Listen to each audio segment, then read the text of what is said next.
I've now officially played 20,000 days in this Minecraft world, and in that time I've been able to do so much. Building entire biomes and massive cities, decorated insane farms and collected everything there is to collect. In this world tour I'll show you everything I've done in these past 20,000 days. This is where it all started. About 3.5 years ago now. Right on these torches. Where we spawned in, we had an amazing seed already.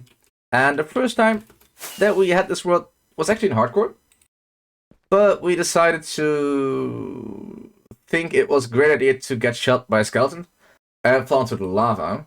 But the seed was so amazing that the mountains, the valleys, the entire terrain was so good that we just remembered the seed and we started it again.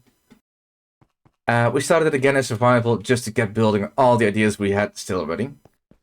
Currently at the spawn castle that we built about 2 years ago now. And slowly but steadily, as you can see around spawn, this is the castle we're currently in. This is the entirety of spawn area.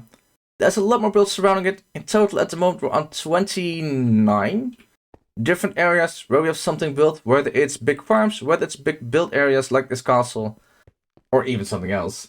There's always something to see.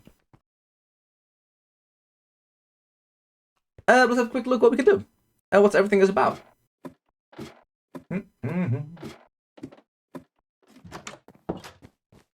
Because already at the bottom of the first tower we got all of the different trims that we have in the world. Fully enchanted armors, full netherite with a turtle helmet for every single one of it. And even with the later ones, we have a full armor set up here for the bolt and the flow still. And our original armor from before armor trim still. And we set up this castle at spawn for a couple of reasons. One, to finally decorate spawn of course. And two, for a few more reasons. A few farms that I want to be loaded in always. One big cactus farm right in this tower over here. That will get us all the green dye. A bit of a super smelter out the back as well. That will even run even if we're not close by. To just keep smelting everything we could possibly want. And a couple of other small farms. Like over the dirt farm. And I thought there was 1 or 2 other farms hidden away, but I don't really remember where. It's been a long time. It's fine. It's fine. But other things we have here are a little bit of a museum. Where we keep all of the memories that we get throughout the world. The books for the special events we've had. Specific amounts of stone mines, netherrack mines, the really big numbers. To have a bit of memory going on of what we all have in this world. Not sure why we have those, it's fine. And on the other side of it, we have the Raiders Hall. Just part 1 and part 2 of the Raiders Hall. We'll get to part 3 of it later on. I'll show you guys it all. But over here, we have an entire hall filled with everybody who's ever raided in while live streaming in this world. The person who raids in gets to pick an item. We put that in an item frame renamed on the wall. And we put it on an iron block. And every time they raid in again, we upgrade the iron block into a higher tier to get a full hall of memories of everybody who's ever been about, everybody who's ever raided in, what they do, and even putting on a second hall already because people have been way too kind and way too generous with coming over. And the second part of it for the Raiders Hall is when that is maxed out, all the way onto netherite blocks, people also start a armor stand. People also start an armor stand. The first time after the blocks, they get into iron, then to gold, into diamond, into netherite. And after that, it is 1 enchantment every single time they raid in. And there are actually people who have already completed that out, getting into the 3rd area even. But we'll get to that later on. From here on out though, because this is just spawn, I've made pathways all the way around to kind of connect the entire world together. So wherever you go, behind every hook, right every corner, there is just another little thing to look at. Gotta have a horse. And for all these builds, there's a fair few that have been my own, but also a ton that have been for viewers. And it's just an entire area that I spent about 3 weeks on for a lore or an inspiration image or a story that people would really like to see in this world. And if it fits, we try to get it close into spawn. If it is a bit more dependent on a biome or an area, then of course we do switch it over a little bit again. And currently we're already riding on top of the first of those viewer rewards. And that was for the goat people. Oh, let's quickly put that guy here before I lose him. But the first myth was meant to be hidden away by a bit of a forest that was never been found before. Now, obviously, that it would be weird if you can't find this one. But I tried to get that lore in anyway. And for this build, the main vibe was to get a giant cave going with a lost city underneath it, where the entirety of the lighting was almost purely by only daylight, popping through the holes in the ceiling, marking out the interesting spots for the builds. You kinda all see it going that way. And inside of these farms, inside these big builds, we also try to build farms automation. And sometimes they work. Sometimes the farms don't really work. But luckily, there's an easy solution to some of those issues. Say if you spent nearly a week trying to fix up a dirt farm, and in the end, after a lot of work, it doesn't end up working. It just still breaks every single time. Luckily, there's a super easy solution. Yeah, you just rename your shovel, and it's kind of fixed as well. Still, I guess. But it is about the only farm that is broken in one of these myths, luckily. The other farms are all working though. And obviously we didn't leave this build without a working farm. Because right over here, we also have a mud farm and a clay farm. Where all we got to do is input some dirt. It'll automatically blow up as mud, be stored right in the corner. And on this side, a little bit away, there's a little switch where we can either bring it to the blast chamber, or we can let the clay flow into here. And here all the mud will stay on top of some terracotta with dripstone underneath it, all turning into clay. That we can just grab whenever we want, whenever we feel like it. And as we mine it out, oh, it will all flow into storage as well. They will all go right into storage, making sure that we can grab whenever we want. But yeah, that was all decorated with a forest on top to kind of hide it away. A little bit of a camping site next to it. But from here on, we can already see the next build. Right up in the mountains. You can kind of see a bit of a Skyrim themed one. And it was completely themed after the Skyrim's Bleak Falls Barrow. An entire maze inside of a Nordic burial mountain. Where the deeper you go, the more magical it gets, the more is going on. And at the bottom, of course, a lot of treasure. Of course. And so if we go in, I might try and see if shaders might actually work for this one. We'll have a quick look.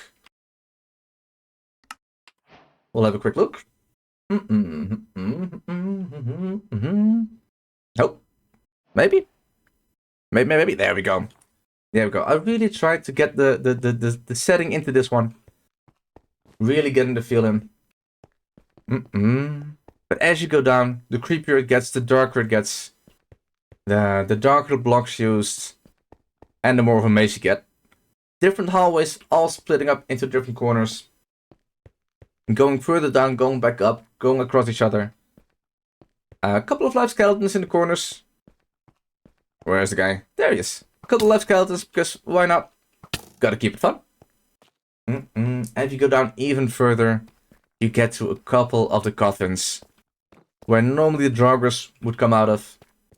With a little bit more skulk inside the ceiling. Some soul flames to really set the mood. And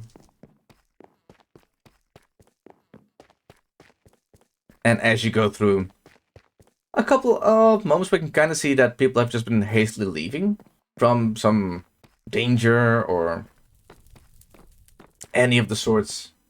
Some crazy magic going on. And for the people who've actually played Skyrim, I'm sure you'll recognize the next little bit as well.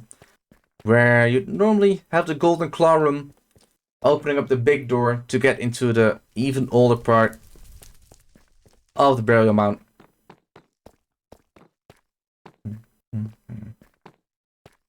Into a bit more of the natural rock formation.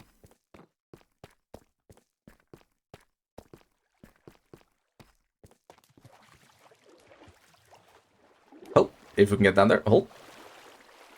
And into the big room where you'd fight off your first really tough Draugr, I'd say, the extra strong one, with the mural where you get your first shout and where all the magic has been done. But that still leaves it without a farm so far. That's why we created an extra doorway this way, an extra hallway that leads us into what is currently my old storage room that we've used for, I want to say, nearly 10,000 days, maybe more. But my first fully automated storage system in this world. One big massive hallway where we could almost store every single block in the game at that time. Yeah, really just trying to theme it all the way. But of course, I'm not gonna go in and out the entire time through the entire labyrinth. That's why we set up a little bit of a cheeky button at the bottom to get ourselves in and out a little bit easier. Oh, hold. I can't place my... There we go. Before I break all the snow. Oh, there we go. Nice. Good for me. We go back down the mountain. And hope we don't get blown up in the meantime. That'd be great. Or shot. That would also be great. And next up is a little bit of the farmlands you can already slowly start seeing in the back.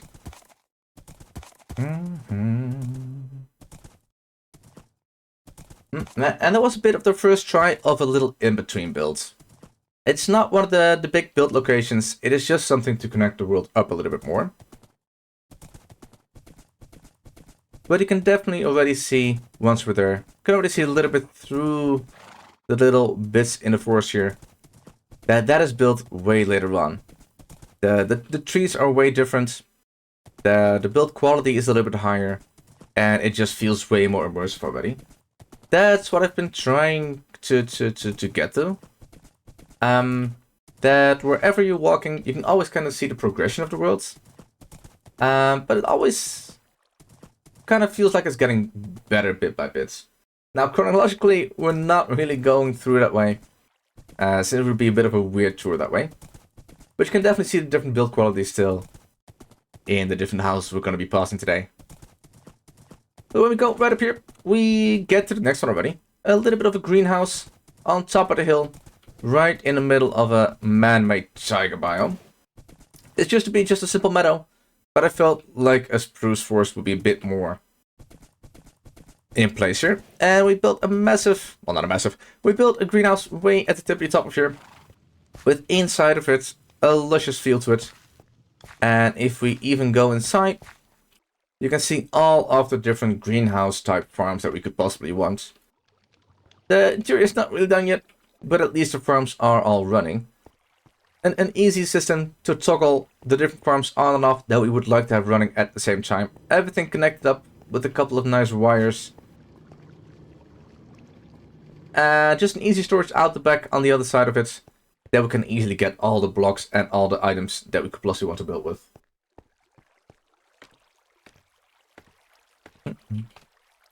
Back up though, we have a little balcony on the far side of the greenhouse, and that will allow us to see our starter base of this area.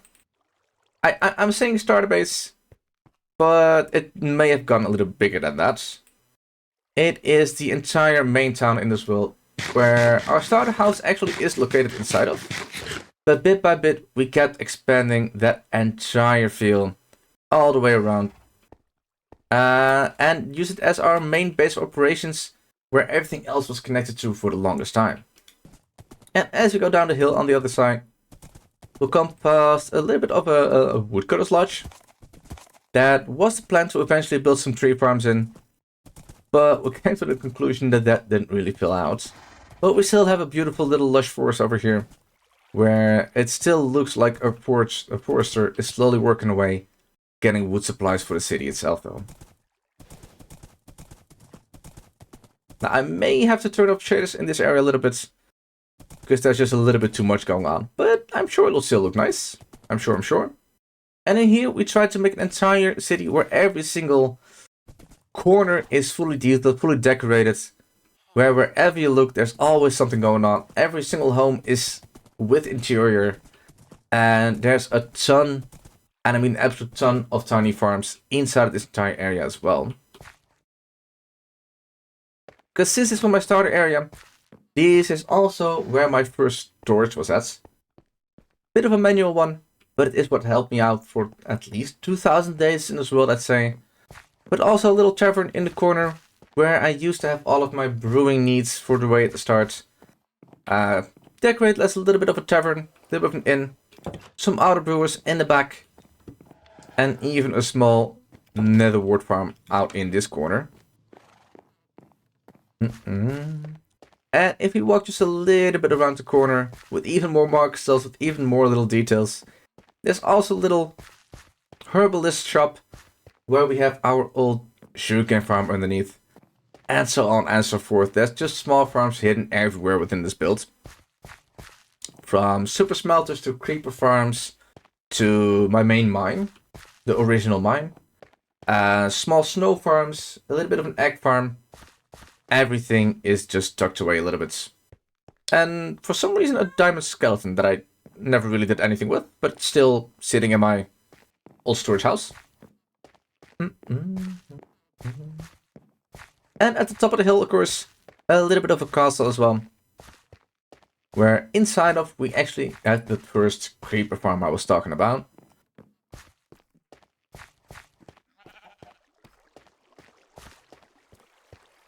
Who knows, welcome in, by the way, hope you're doing fantastic. And Jade, welcome in as well.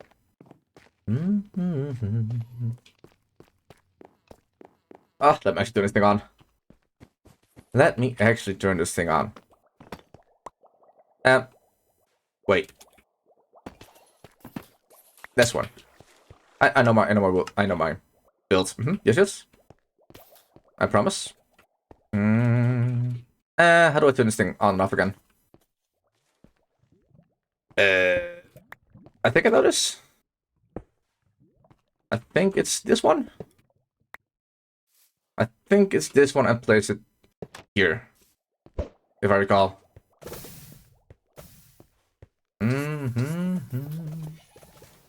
Listen, Effie, I know what I'm doing. I promise.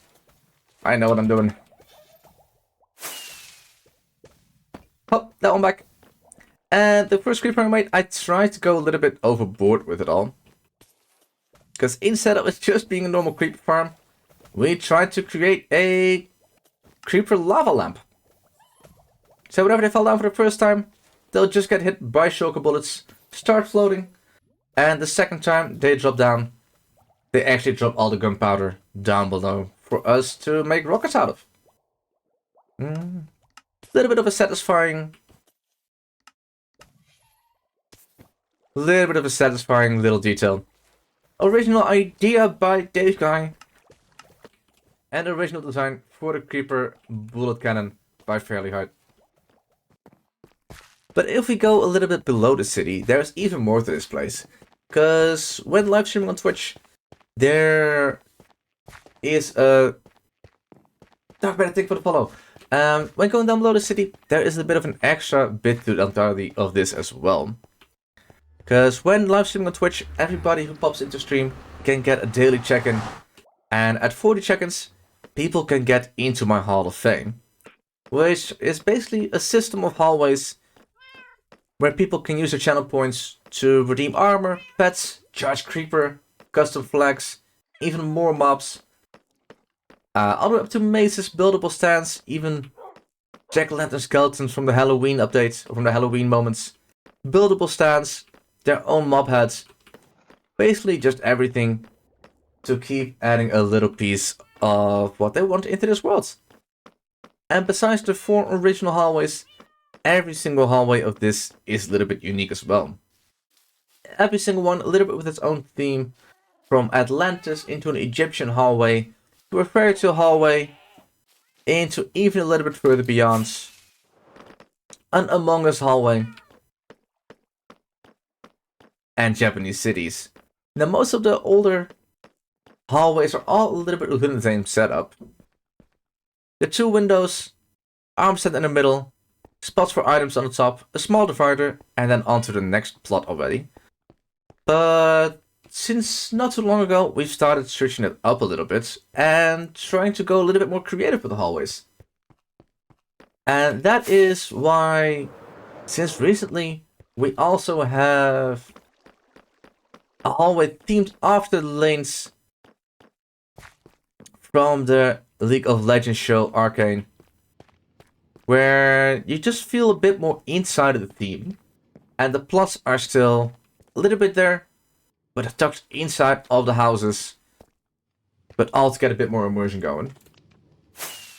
And the other new one just around the corner, where we have the entire Shire set up in the setting of Bilbo's 111th birthday party. All little hobbit halls on the side, the party tent in the middle, the party tree next to the lake, and even the little gimmick where Merry and Pippin steal away some fireworks and make them go off. I still like that detail. Was way too expensive. It was not worth 6 stacks of diamonds. It was not worth it. But it's nice. But this is also where we hold all of our animals in the world, or at least all of the rarer ones. The decoration about here is to be to be decided. But over here we have all of the rarer animals, all the different cat varieties, even goats and screaming goats, all the different types of axolotls as well, and even the pandas and the brown pandas in the back. A bit of parrot and even some armadillos, because why not? Oh, that's what doorways are for. That's great. That's absolutely fantastic. That works. But moving out of the city, if we take the side gate here a little bit, we get to the old farmlands as well, besides the new farmlands that we came past to get into here. And that is where I have my old pumpkin farm and my old wool farm. Just neatly tucked away right right across the river. With a little bit, yeah, kind of all built from the same style. But also one of the older builds. So the trees that you see here, compared to the old oak trees, or the other oak trees you saw at the other farmlands, those are easy indicators to kind of see when it was built as well. But moving along this way, away from the old farmlands, we see another little brewery, or little abbey up on the meadows come into view. That is where we're gonna be going a little bit later. For now, we're gonna stick to the bottom area of the pathway. Just going to the left instead of right to go up. And down here, we have yet another build for a viewer. This one a bit more themed after mercenaries, a bit more themed after... yeah, I'd say raids almost. Where the entire town that we have is built on a lake that we made by hand. The cliff sides a little bit in there. Small beach areas, all the custom trees around to set it in. And an entire town set into a dragon skeleton. A massive dragon skeleton. A tiny pathway coming all the way through every single house, every single nook and cranny, fully detailed. Armor stand actions going on all the way around. Even some passed out drunkards right outside of the tavern. Just to get the full feel and the full immersion going of a mercenary town. And the farm that we have inside of this area is a little bit broken ever since the later updates. But this used to be a nice little bad omen farm. Themed after a bit of a Tinder. Yeah, I guess you can kinda guess that.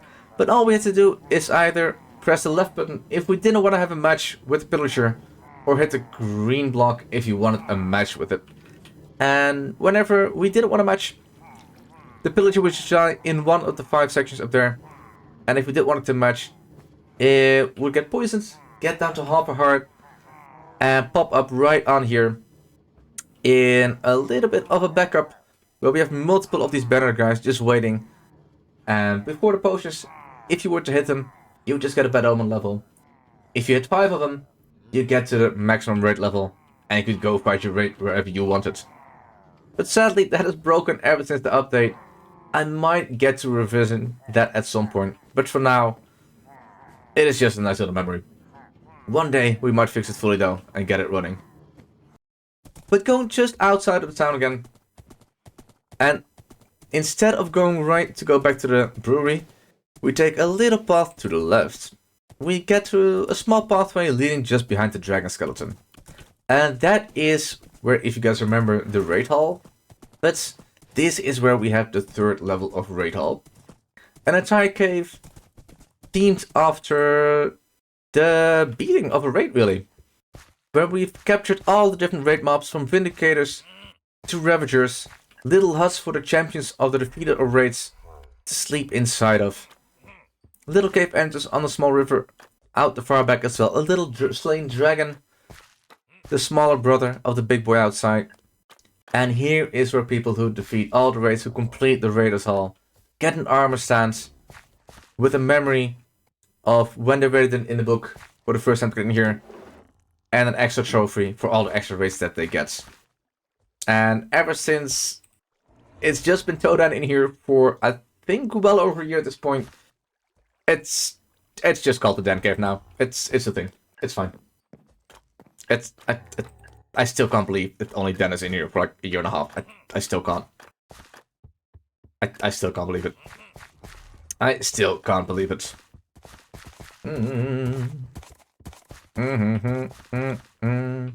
But back out of the cave, there is one more build along the pathway that leads this way. And that is a build that we have for celebrating our 1-year anniversary of being a partner on Twitch. It's a little cozy build way in the back, surrounded by an entire custom forest again as well. Where if we go all the way up, this path is longer than I remembered. Well, if we go here, it's a cozy little tavern in the woods, along with a brewery. Let me pop the shaders again, show you guys fully. Where there's a little bit of a party going on inside of the tavern.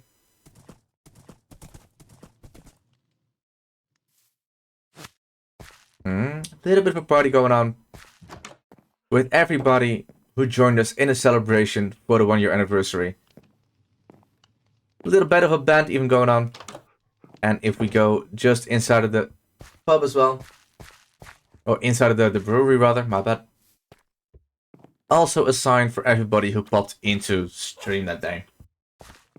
As a bit of memory for everybody who wanted to be a part of it. And that's...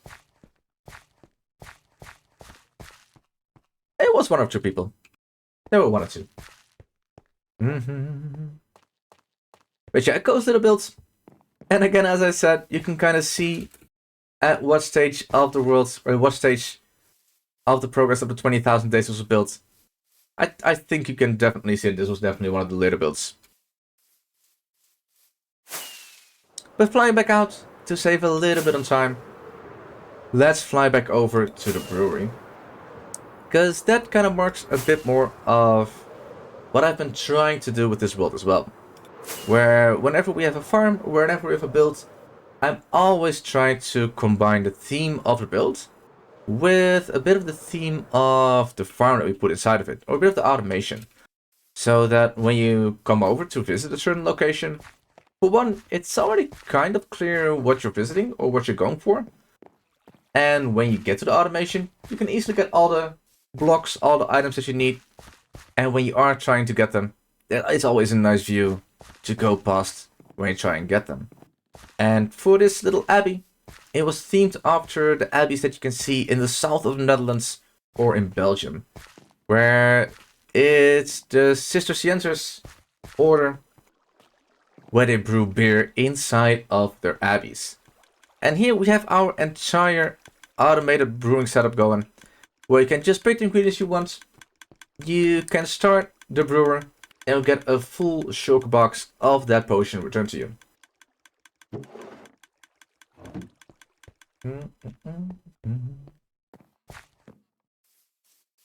And of course, a little bit of an abbey part of it as well. We can't only have it being brewing, right? Surely? Surely. Right back out the far side though, there's a little bit of a honey setup as well. I don't think we ever really used it as a honey setup, but as a cozy little extra add-on for getting meat along with all the beer as well. And from here we get on to my first build that we have for viewers. The caravan along the way that goes along a tiny pathway that seems like it really leads into nowhere. But as you go along here, with a nice little view of the castle out the back as well. Couple of custom trees, river floating in from the left as well.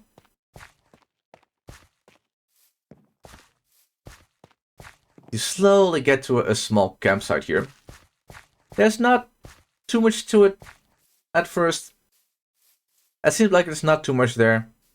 But that's all part of the story that this person wanted me to get into here. Because if you dive into it, there's a tunnel that goes across the entire mountains. Across everything.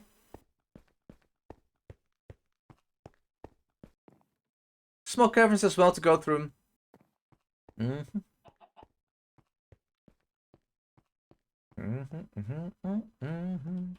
Into some hidden doors. And when you get close to the end of the tunnel, last few corners, a staircase, first going a little bit down, and then straight back up above. And we end out in a complete hidden valley, completely separate from the rest of our entire world, surrounded by cliff sides on every single side of it. All the custom trees, all the rare botanical life hidden away. Custom mountains on all sides as well. At least a few of the sides. All that lead into a complete abandoned village. Trees out of brick, out of granite, out of body blocks, out of terracotta, basalt. Even some fire coral in the mix. Some giant mushrooms.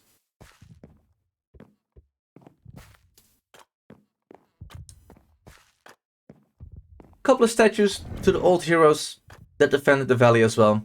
But all of the houses in the village completely overgrown, completely broken down, abandoned.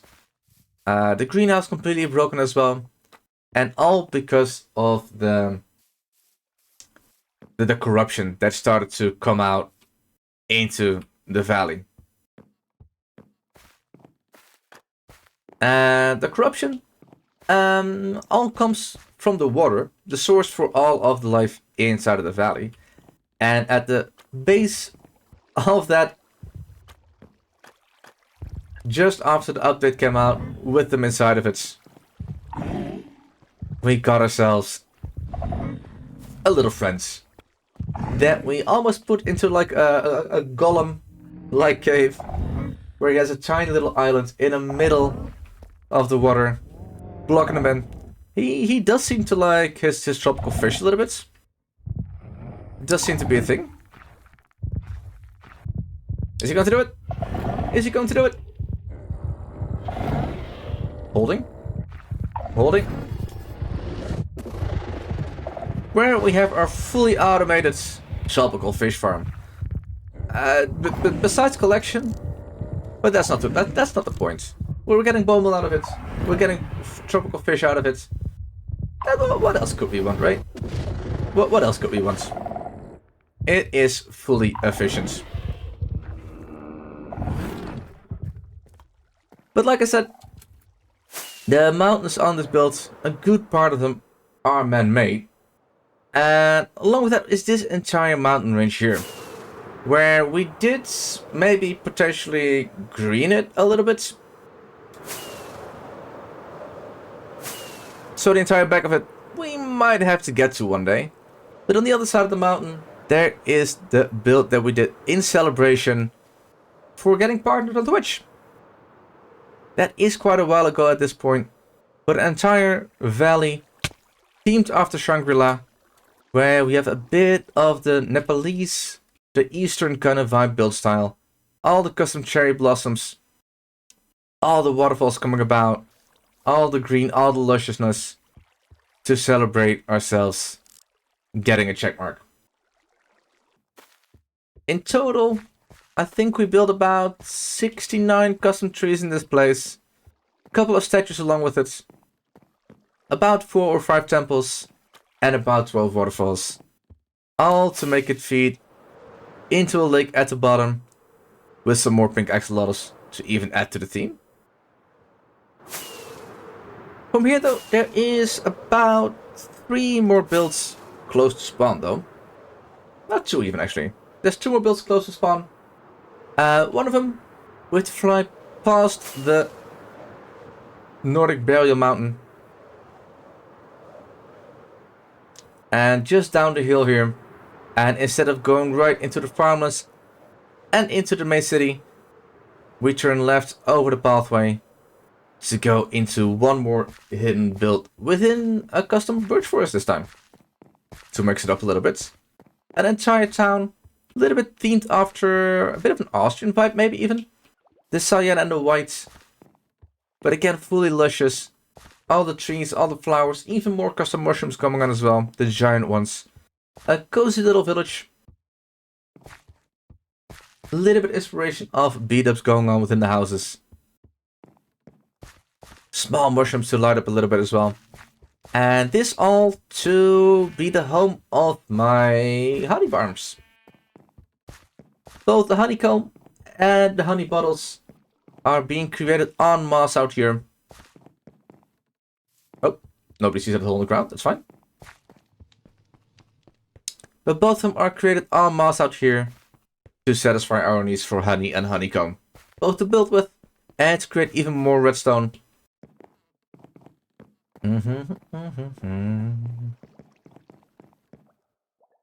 With a bit of a big setup. But at least this way, we never have to AFK it. It's just 1 minute in the area, and it runs. We'll slowly already get more than what we could possibly want from it.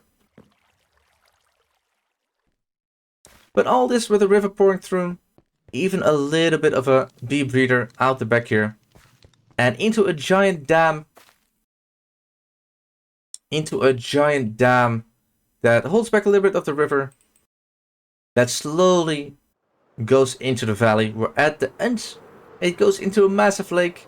With a bit of a broken up landscape in the water. Where 2 massive floating islands have been ripped out of the ground. Have been started floating, started flying.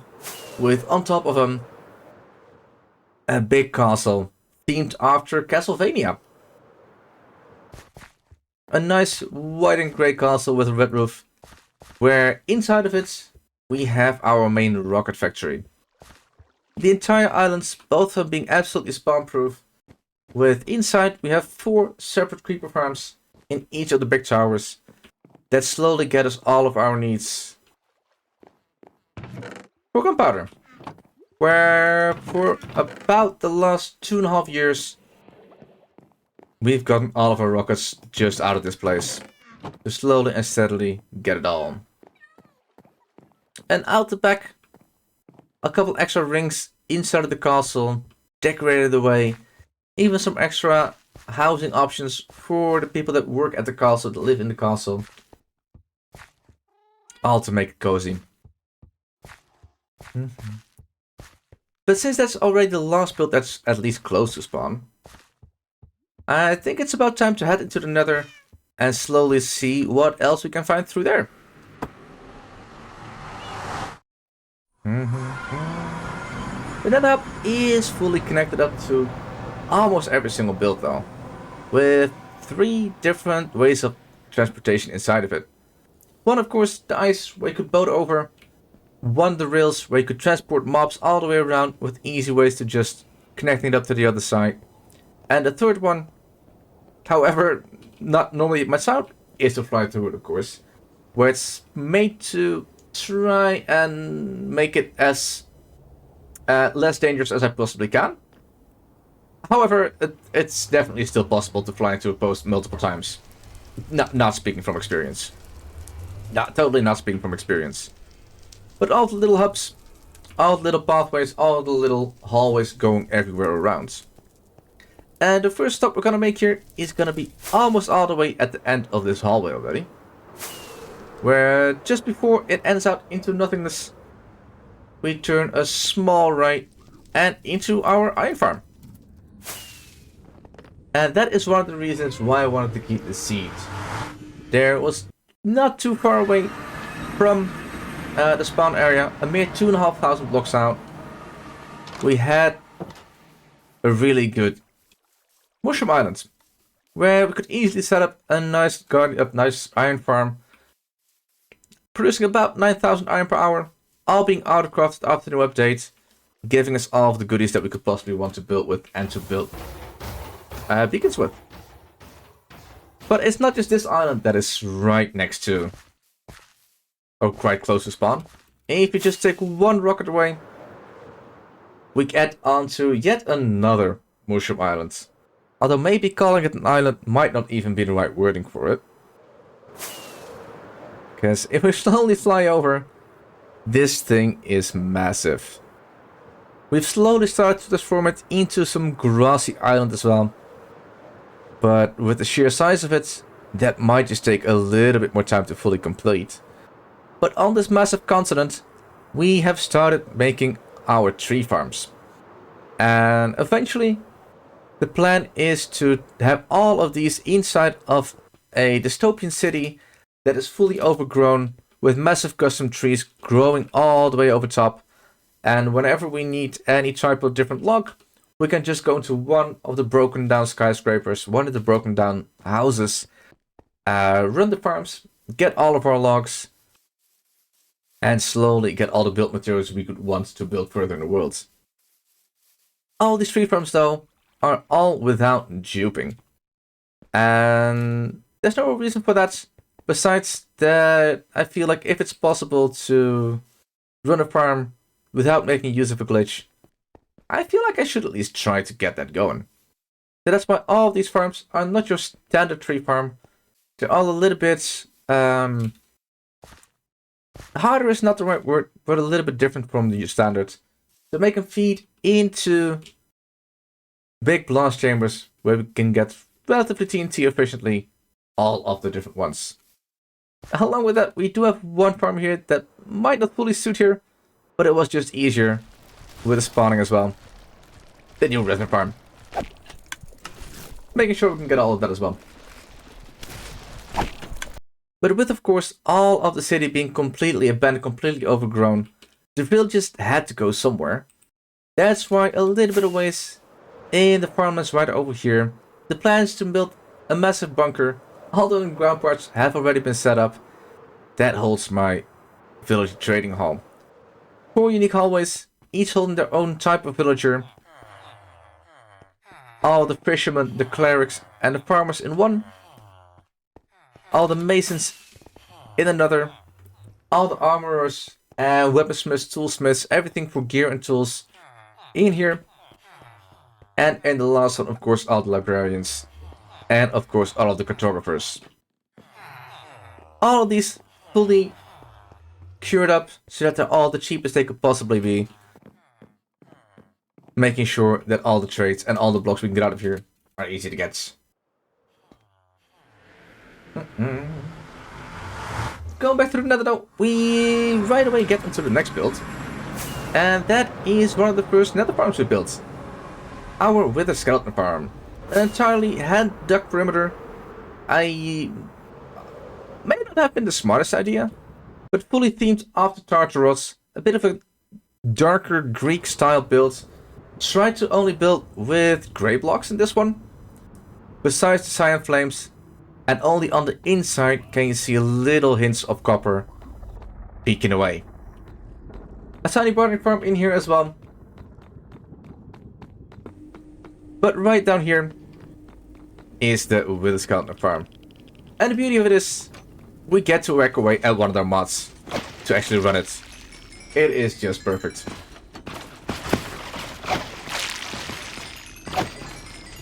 A good portion of the Wither Skeletons with pumpkins on to take them out of the mobcap right away. Getting us all of the Wither Skeleton skulls, all the coal, all of the bones we could possibly want. But the inside of the entire temple is fully filled with all the resin I could possibly do. Even with some broken super smelters. It's fine.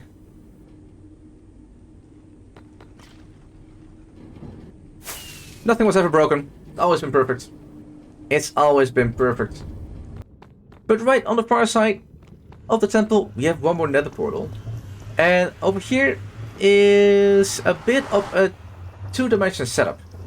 Out here, a little bit of storage, a couple of extra barrels on the side, and an input for shulker boxes.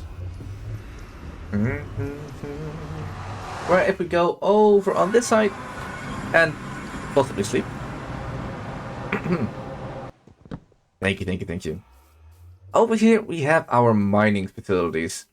After we've kind of outgrown the one at the main city, we set up an entire ancient Greek themed quarry. We all built the entire thing up in one single stream, in one 24 hours non-stop building marathon, to try and get this going, to mine it out, to decorate it, and fully get it with all the extra details, bits and bobs. Where, if we go right down here, a little bit of a bubble freighter and a mine shaft to go all the way down. Where we have our massive hall where we could get all of our diorite, granite, dirt, stone, all of our goodies. And if we drop down even lower a layer,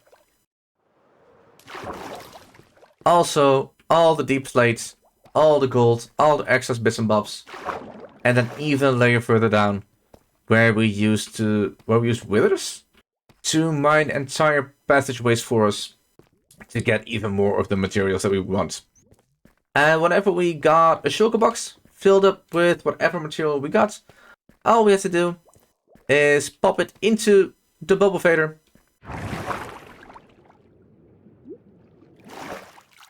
Hold. This is fully worked out. Hold. Where is it? All we have to do is put the shulker box inside the dropper. Fire the dropper. The shulker box would go upstairs. And if we go upstairs as well, right down the trapdoor here is where the shulker box would get unloaded extra quickly. All the items get shot into the nether, where they're being collected, where they're being shulker loaded, and put into those barrels that you saw on the nether side of all of this. So that whenever we were building away on a project, whenever we're working away on anything, all we have to do is pop into the nether, fly over to this build, and grab whatever shulker box of whatever material we wanted to get more building done. The concept was really nice. We never really used it. The concept was nice though. The concept was nice. Yeah, the concept was really cool. The storage for it was super janky. Yeah, slightly janky. Slightly. But it worked. That's right now. It worked. Super janky though. Oops. Whew. Go back into the nether hub though. The first build on the right was yet another build for a viewer again. Another build for a viewer, and this one was a completely different theme from anything else we've ever done. Normally I try to build a bit more medieval, a bit more fantasy, or at least a bit more realism vibes. But the request for this build was a fully cartoony styled area with a massive flying birthday cake inside of it. A bit of a chocolate river on the side as well. Cotton candy trees, presents all the way around.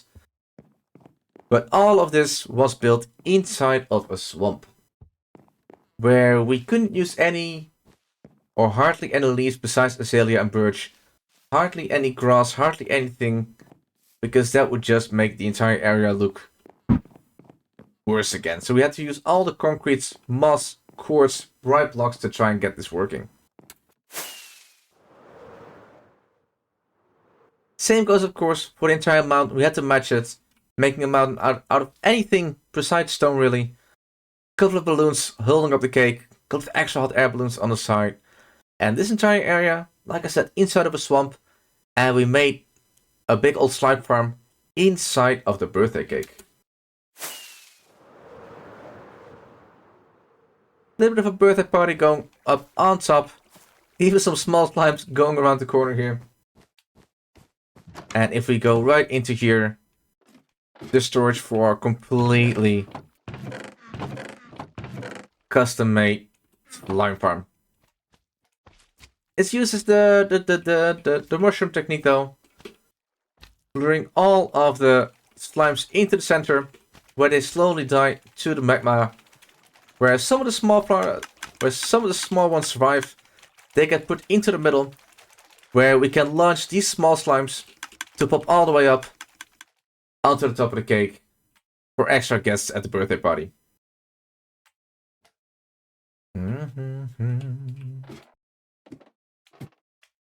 Is it over the top? Yes. Is it fun?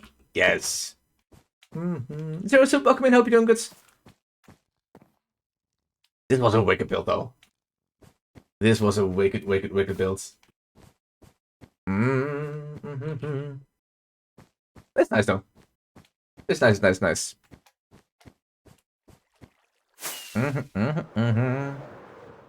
Feels wild to have to dig 20 layers down for the entire thing while making it look good. MC, what? Huh? Hold, what? If you go a bit back to the nether though from here, there is one more build that we have close by on this side of the nether. And that is my new storage. But I mentioned that the ancient Nordic burial mountain was a bit of the old storage. That's because not too long ago we started building out a complete new storage. It's still a work in progress. The rest of it, part of it's done. The terraform part of it is done. The decorating, sadly, is not fully yet. That is something we'll have to get to in the future. But the project so far already is fairly impressive, I'd say. A 16 times hopper unloader, or 16 times hopper speed shulker box unloader, leading over a ton of filters for blocks that we don't want to save, into 100 unique items that we can bulk store, from sand to dirt to all the different stone types, a fair few empty ones to still keep it future proof, being able to store up to 1.7 million for each of these blocks as well. All the wood types, all the leaf types, the moss bits and bobs. After that, even more storage for all the items that I'd imagine we only get up to 2 double chests for, at most. Even more storage hallways down here. And even more right around the corner. And at the very end of the line, even a small setup for all the items that I really believe we're never going to get a ton of. That we can multi-item store by simply setting the filters in the double chest. All those types will come out here. From all the riches to all different food bits. Just to make sure that no items get left in overflow. Or at least as few as we can. And the final idea for this place is to create a big old Caribbean trading vibe island. Bit of a tropical island, a big volcano at the top here. The entire mountain range built up by hands. The rest of the island will slowly transform with a little bit of stuff going on as well. And then where you currently see the wool outlines, the plan is to create big old Victorian style structures, but a ton of steampunk added to them. A big harbor in the little bay here, a couple of ships coming in and out to deliver goods and to buy more. And that is our storage setup. But again, that is definitely a work in progress still that we'll one day have to get to. At the middle of the storage island, we also have one of our entrances into the end though. We found an end stronghold right at the bottom, at least dug out a little hole for now. Something that we one day will also have to decorate. But at least for now, it's gonna make sure that whenever we're at a project and we set our spawn point at the project, all we have to do is fly over here, and to get back, jump into the nether, and just go back to the overworld to get back out and stop at our project again. So that anywhere time we need to go to storage, it will always only be a one-way journey. But the end, we couldn't leave alone either, of course. We slowly but steadily transformed the entire thing, got rid of all the obsidian pillars, all the endstone, set up a small floating island in here with one small tower with 4 pathways going out. And you can already see it. That is for our Enderman farm. But on one side, the floating tower, a couple of the walkways within their Enderman farm that I'll show a bit more of in a second.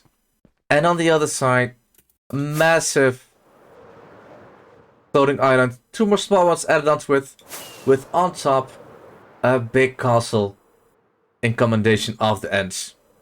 A small pond with custom cherry forest along as well, to house our dragon egg right in this tower.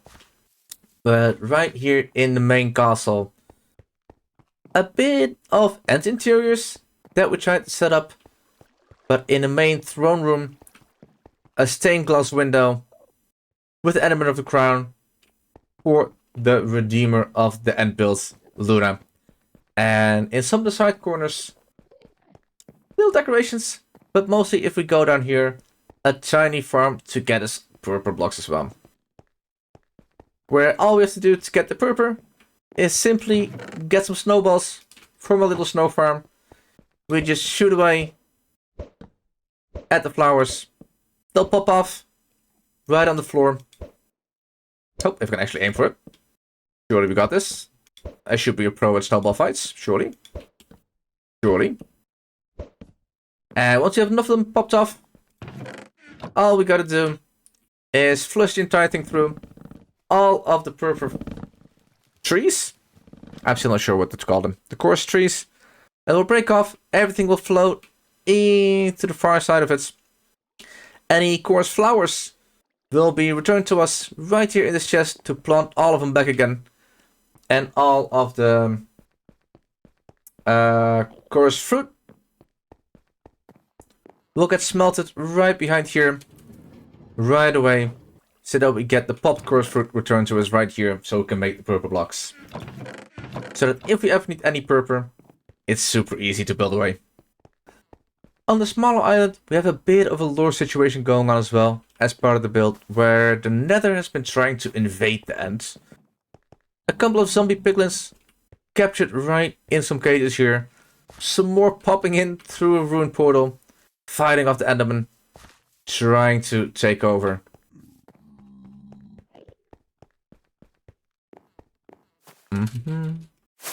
But in the smaller island here is where most of the interesting parts is, in terms of farm-wise at least. As here we have basically 3 farms in once. We have an Enderman farm to slowly get us the Ender pearls and as a bit of an XP farm. But on top of that we have a couple of extra small additions onto it. It also doubles as a wither killing station. We can simply spawn the wither. We got tons of them ready. But it triples as a wither rose farm. Because as this wither spawns in, it will just do a little bit of blast damage to all these endermen, making them all go away, turning all of them into wither roses.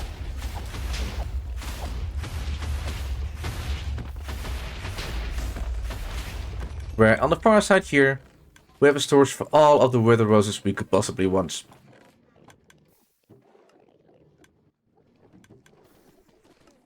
Whoop, they can go there for now, that's fine.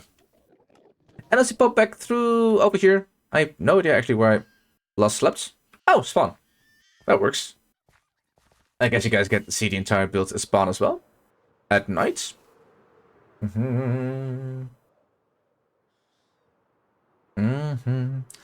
But that was the entire one side of Nether. There are still a fair few more builds on the other side as well though. So if we quickly pop back in. We got a couple more things going on.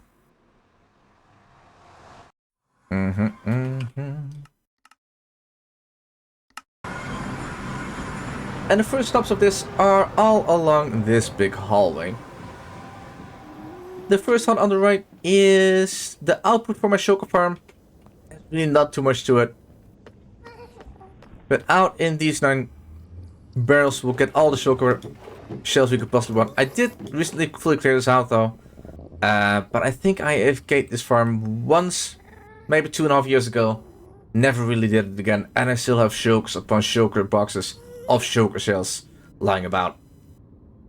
So whatever we get out of here is just a bit of a bonus still. But as we continue down this entire hallway, there is 2 more builds that we have connected to the Nether, and 1 more farm way at the back. The first farm here on the right is a big old copper farm though. That inside of a Doctor Who theme build in the city of Gallifrey. Oh, that was a ghost. Hold. Oh, let me shoot real quick. But an entire farm set inside of the city of Gallifrey from Doctor Who. The interior is not that crazy. This farm of this build was mostly focused a little bit on the exterior. Where if we quickly fly out a little bit, you can already quite easily see what I mean with that. But where in the series of Doctor Who, Gallifrey is set on a desert planet. Here we made it in a, well, technically a river biome. We just covered the entire thing up. But it was just a bit easier to make it seem like a decimated forest. Still a couple of trees in the middle, as if it was kind of pre the war. A little bit of artistic freedom, but it just was a way easier setting for the farm that we wanted to put inside of it. So if we go right down here, there is a copper farm that I don't think many people have seen before. I'll just show you. That might just be easier. That might just be easier. If we dip down here, turn down the volume a little bit to save you guys. Click the lever. Get down here. Open the trapdoor. And start swinging away at the boat. As long as we hit the boat, the farm will keep running. And as soon as we stop, it will stop. But as the farm is running, it dispenses a minecart and a boat at the same time, making sure that the minecart picks up the boat.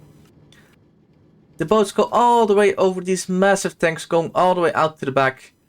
And as they come back, you can see them all being fully filled with drowns, creating an entire roller coaster of drown inside of boats, going all the way around, even going through the little build over here, where all the drowned eventually end up right over here.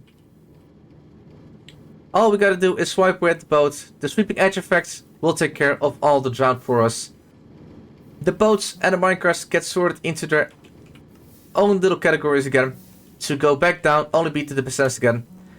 And on the side here, we get all the nautilus shells, all the drowned heads, all the copper, all the tridents, rotten flesh, even some feathers every now and then, to get us all of the goods we could possibly want from it.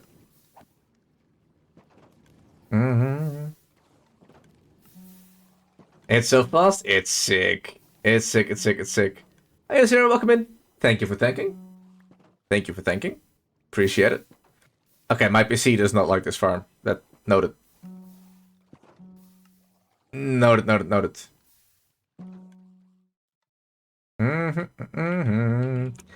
But it does give a really nice view of all the drowned just sitting in the boats, going around the roller coaster, and slowly getting us all the copper we could possibly want to build with. The only downside for this entire farm is right as we were building it, the update came out with the trial chambers, making it not that fantastic anymore. Since simply mining out a trial chamber is definitely still going to be faster. Why is there a squid in here? It's still going to be faster than trying to do a copper farm this way. But for longer AFK sessions, it will definitely still work. Luckily. Oh, let me quickly turn the farm off though. That should have done it. Yep, and it stopped dispensing. Perfect. Perfect. Let's get the last few drowned out of here though. Might take a second.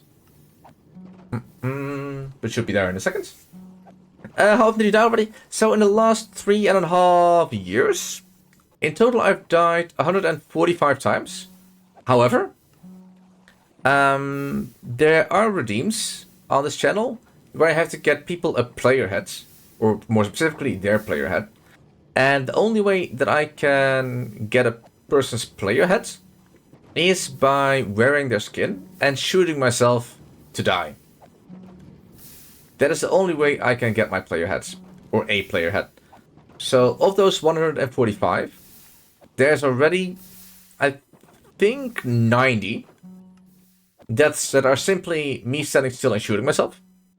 There's also a couple of times where I simply put all of my stuff into an ender chest, jumped into the void, just to get home quicker.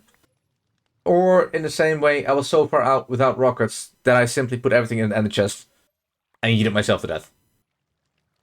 So actual deaths, I think I want to put at 35-ish. Maybe it's a bit optimistic, maybe pessimistic. I think it's about reasonable for actual deaths. And that all over the course of 3.5 years.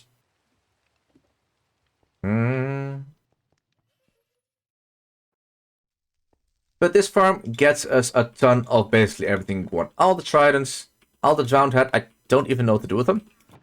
A couple of feathers from the chickens that somehow spawn. All the nautilus shells to make all of the conduits.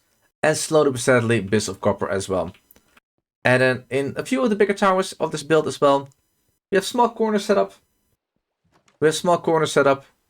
Where we can simply place all of the copper inside of these columns where currently we have the sandstone. To make it oxidize even faster in case you want oxidized copper as well. I never really filled them in yet for the simple reason that we do have the trial chambers now where you can get waxed fully oxidized copper. And mining it is simply just easier now than actually farming it this way, placing it down to age, and mine it back out, and then build with it, and it's not even waxed at that point. It's a little bit sad that the timing went as it is, but it's still a cool farm to have, and it's still a cool farm to look at. Go a little bit further through the nether though. If we pop out one exit further, we're also going to have a little... one of my oldest farms in as well, really. A little bit far out, maybe. But definitely a cool one nonetheless. Because way at the start of this build, I really thought that I was going to build a ton with Mercenary. Little did I know that I really didn't start using that until way later. But it's still a really nice build that I am still super proud of. Now I have to say, I'll have to admit, I've been super creative. And I've definitely done something that no one ever has done in the world ever in Minecraft. And I themed my Guardian farm after Atlantis. But in my case, I actually themed it after two versions of Atlantis. One being the ancient Greek version of it. But the other one being... still ready. The other one being the Disney movie Atlantis. So right in the middle of our garden farm area, we have 4 crystals. Oh, it's clearing up. Perfect timing. Is it? No, it's not. Okay. I got bamboozled. 4 massive crystals that I tried to mimic after the little crystals that the people living in Atlantis were in that movie. That holds their life force, that holds their way to operate all the machines. And in later in the movie, they also have the really big versions of the crystals that end up fixing or making sure that the city keeps safe, getting walls up and running to protect it from the lava, from the water, from everything happening. And here we have the 4 crystals, and inside of it are the guardian spawns. Where they slowly get popped into the middle, they fall down to the death so we can get all the prismarine, while the surrounding town of it is set in that fully Greek style to get both of them a little bit combined in. And inside the town as well, I try to get some small scenes going on as well. Little bathhouses for some extra decoration, but tons of little shrines, tons of little setups to the ancient Greek gods, to whatever they're about, whatever they are up to. Always a little bit of a reference to it, where you can kind of always see what god is being referred to, what's going on, and so make the entire area feel a bit more alive.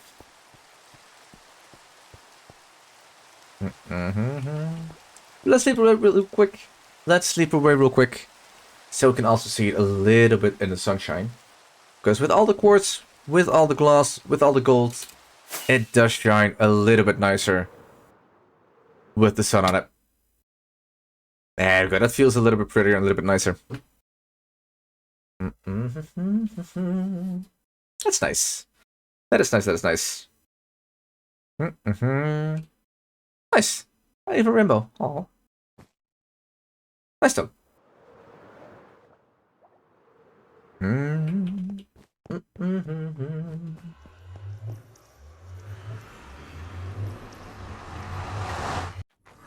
But after that one, there is one more big farm inside of the nether. And that is all the way at the end of this hallway. It is a little bit like the copper farm in how it operates and how it works, but a completely different feel to how it looks. And this entire area we had to completely dig out, getting us to well over 2 million netherrack mined. All of the little islands that were left over terraformed into small blackstone magma lava islands, all fully spawn proof with buttons, with slabs, just to make sure nothing can spawn. And right in the center of it all, a big futuristic structure, post-apocalyptic even a little bit, with all the lava flowing into the side, all the magma, all the fires still in the middle of the city. Besides the big tower down the center, and a couple of towers on the sides. And this entire farm is the Goldfarm for this world. Oh, let me turn on that one again. Where if we turn it on, all we gotta do is stand right here, keep swinging away, and as we turn it on, there's 8 different lines of minecarts being dispensed non-stop. Each of these lines goes to its own little platform, picking up all the piggies that spawn in. And the beauty of it is, at the moment that a piglin gets into a minecart, it from that moment does not count as a mob anymore. Or at least doesn't count towards a mob cap anymore. These platforms here are all the way down at the world as far as we could, with the bedrock above it fully broken as well. To make sure that all the spawns are as quick as they can. All the piggies are lured into here, because there's still like just behind. They get brought up through all the minecarts. And all the minecarts go over all the repaired bridges into the main tower. Where all we gotta do is simply swipe away at an armor stance. The sweeping edge effect will get us to hit all of the piglins down behind. The jobs are being picked up. Oh. The jobs are being picked up by these hopper minecarts. They get broken again at the end, dropping all of the loot on the rail behind, get pushed out, and pushed over all of the filters. All the gold get autocrafted into ingots, and the full shulker boxes end up in storage right away. The golden swords, the rotten flesh, all gets burned. No real need for that, with the amount of gold coming in this way anyway. And all the minecarts get destroyed right after the piglets are being dispensed into the kill chamber, making it all a full loop again, making all the minecarts ready to just be dispensed out again, creating infinite loops for every single bit. Oh, let me could have turned off though, so we can continue on to the last few builds of the tour. Yeah, but of course, with all the gold coming out of here, of course we also needed something extra. And that means that right at the top of here, of course, we also have a tiny bit of a bartering setup. Nothing too big, nothing too fancy. Just 20 piglins tucked in a little corner here. All the items are being shot out here over the ice, being sorted away just down below us. And we can either input loose gold, or if we go up here, let's actually use the proper way to get up for once. We can also just put in full shulker boxes, which should also get us everything. And then out here, of course, a small storage area for all of the bartering goods, just to get us an easy way for all the materials. And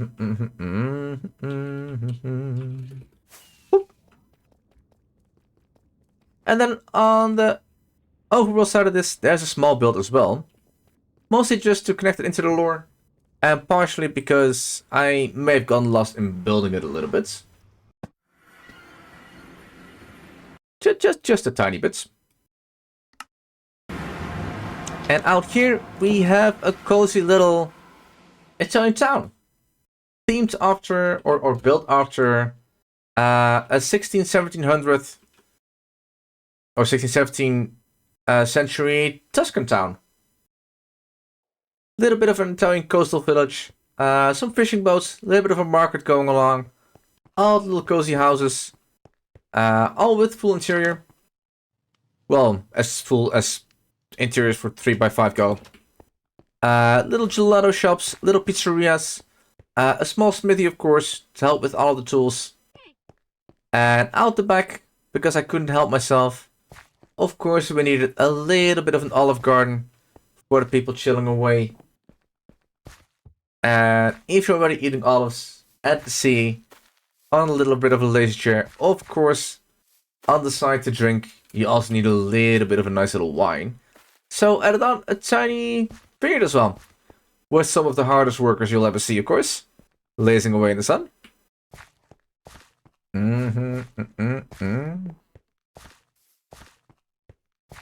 Just to tie it all together.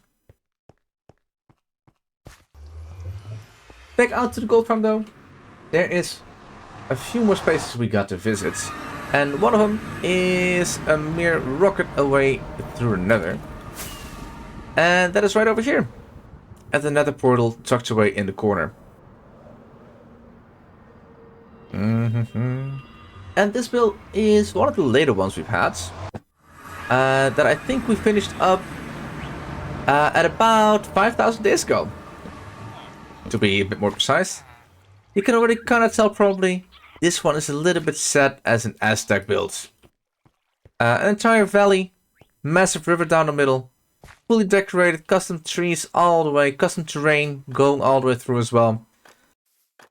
And not just one, not just two, but in total 4 Aztec temples in this area. Bit of an outpost, a village alongside all of the edges as well. Little workers going away, smoking some fish that they've been catching down in the river below in the canoes. Little hanging bridges connecting all the sides up. And even some pottery being made to store everything. And inside of this farm, this build, we have multiple little farms as well. And basically every single one of the temples holds one. The one on the far side here is our sniffer farm. Or I guess rather I should say the sniffer flower farms. If that's the right way to put it. We have a couple of sniffers way at the bottom of it, given their own little cozy spot to be, where bit by bit they snuff up all the flowers we could possibly want, so that whenever you want to decorate with them, there's always plenty of pitcher pot, plenty of torch flowers, and even some sniffer eggs from easy breeding down here. Let's sleep real quick. Let's sleep real quick. Whoop, yoink. And out in the second one, let's hope there's not too many mobs about. Let's see if I can force one or two real quick to spawn in. But inside of the smaller temple on the side here, we have a creeper farm. This should be about high enough to spawn in a couple, hopefully. It's only a tiny farm. It's not meant as actual source for gunpowder. It is more meant as a bit of an extra decoration in this world. Because in ancient Aztec times, there were things called human sacrifices. Now, of course, I don't want to just be choking villagers out here. So instead, what I did is made a small creeper farm, where slowly but steadily all of the creepers come out of the jaguar heads that is set right at the corner there. And eventually, once more enough of plenty of them kind of pile up, they'll slowly but steadily start to overflow. But every now and then, one creeper will go into the sacrificial pit here, slowly falling in, going down the waterfall, and into a little kill chamber to slowly get us a tiny bit of gunpowder. Again, it really doesn't get us a lot, but just every now and then, it will give a little bit of extra feel to it. Just as a bit of an extra animated decoration way in the back. And the inside, with all of the darkness going on, obviously also themed to some sacrifices, to some extra bits and bobs, and a tiny bit of gunpowder coming out. The big temple though holds most of the farms that we have in this area, and the main one for it is our moss farm. Not per se our bone meal farm, but more specifically, actually the moss farm. Making sure that we can get all the azaleas, the flowering azaleas, but mostly just all the moss blocks to build with, to create mossy cobble with, to decorate with, and make everything pretty. Any overflow gets turned into bone meal, but that is only when storage really fills up all the way. A tiny wool farm out here, because I needed some wool to build with in this build. Not much though, nothing crazy. And right down here, a tiny bit of a super smelter. Just for any builds, or for any goods that we need smelted in this corner of the world. And last but not least, there is one more big build remaining now. If we just plow a little bit over this way, there is a build that we're currently working away on. And it might just be the biggest build that we have in this world so far. Even a little bit bigger than the main city, I would say. And the entire city that we're building over here is fully themed after Babylon. The handguns of Babylonia as the main thing that we want to build right in this corner. But just behind it, because I couldn't just build one palace, we're also slowly building away on a massive city to accompany it. A few of the builds are set up already, fully shaded, fully exterior-wise set up. Really getting there all the way. The custom trees on the side. But for some of the other builds, we definitely still need to get to the shading. But we're still in the planning phase for some of this, of course. We're still in the phase of trying to get all the structures in the right way. Getting the windows where we want them. Getting the decorations how we possibly love them. The doorways, the balconies, the roofs. All the little bits and bobs. But just imagine this with all the shading in. And all the extra interiors, all the extra detail. This place is really gonna pop as well. Hopefully. Hopefully. But that is all definitely still a work in progress. And as you might notice, these ferns, the leaves, are definitely way too green for a desert as well. That is because this entire city that you're standing in currently is also built in a jungle. All the terrain you see has been completely stripped of all the jungle trees, all the leaves, all the extra bits and bobs. Full layer of sand over the entire thing. All of the river wasn't here as well. That's also all jungle biome. All to make sure that the little greeneries, that all the greens are just popping a little bit more. And in here we have a couple of farms set up already. A big wool farm right below us, getting us all the extra blocks that we need to, well, at this point, mostly just map out the builds. A big old creeper farm right up here inside of the lighthouse. Still to decorate it, but eventually it'll get there. But an entire tower that doubles as both an XP farm and a massive new looting gunpowder farm. And of course to match it a little bit further inside of the city, the big build you can already see kind of popping out over this district on this side. We also have just a new sugarcane farm to make sure that, just like the super smelter in the jungle build, that at least we have something to show for in terms of rocket creation on this side of the world as well.